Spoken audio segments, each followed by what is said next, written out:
been a while since I posted a video because I had a few things that did come up, but I have some really exciting content for you here in the next few months, so stay tuned for that. So this is the latest video in the series of the latest Bali and Indonesia updates regarding quarantine restrictions, so stay tuned if you're interested in this to find out the latest information. Now originally, the ppkm, which was basically a measurement to reduce the amount of places that you can go to and the amount of people in a certain place, was rescinded, and there was going to be events on New Year's and Christmas, which sounded amazing. Now unfortunately this was actually activated again, so the ppkm period is still happening, unfortunately, during the Christmas and the New Year season. Now you still can be able to do things like go to some cafes and restaurants and of course the beach and some places, but again, you don't expect to have a big party or go to a big festival,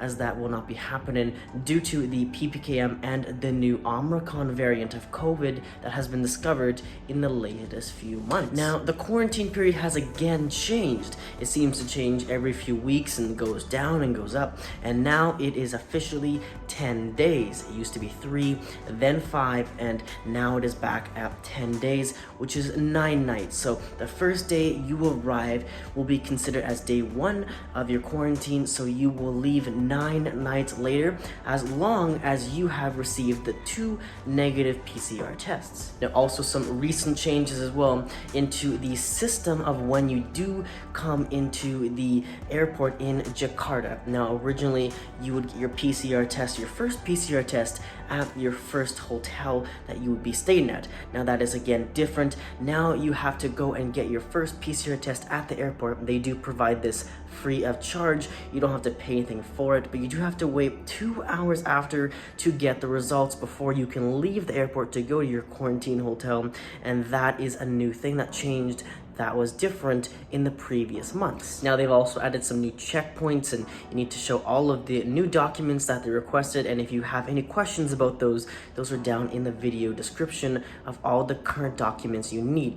Now I would recommend, if you are looking to travel here or any other country in Asia for the moment, even other countries in Europe, you definitely should get health insurance. The health insurance I use is called Safety Wings, and it's been really good. It covers you anywhere you go, and it's only $40 a month. Now you also need your proof of return ticket. You need all the other documents such as your visa and your vaccination certificate, and along with your original PCR test from your first flight within the 72-hour departure period. So all those other things I mentioned in the previous video are still the same. The only difference really being is the quarantine and a few new documents that you need.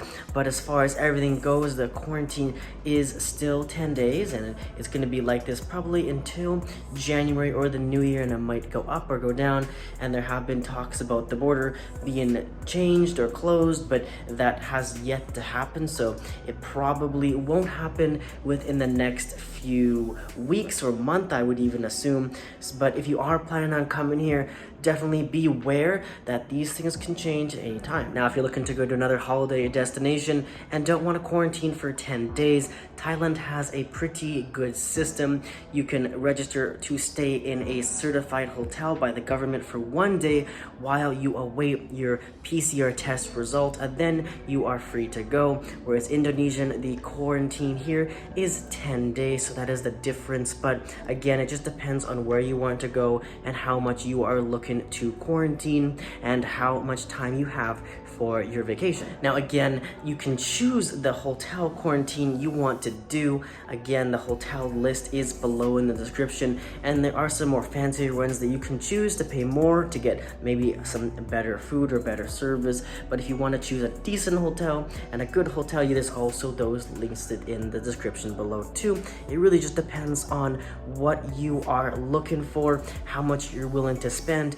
and what area of Jakarta you want to stay in, as you can't quarantine in Bali as the airport still has yet to reopen to international transfers at the time. So hopefully this video did help you get the latest up-to-date information on how to travel to Indonesia, what the requirements are, and if you have any questions at all, please leave a comment in the description and we will do our best to get back to you with an answer, or at least provide some feedback to you on your situation. Thanks everyone, I hope you are having a good Christmas, and again, wishing you safe travels to wherever you're going this Christmas, and a Happy New Year.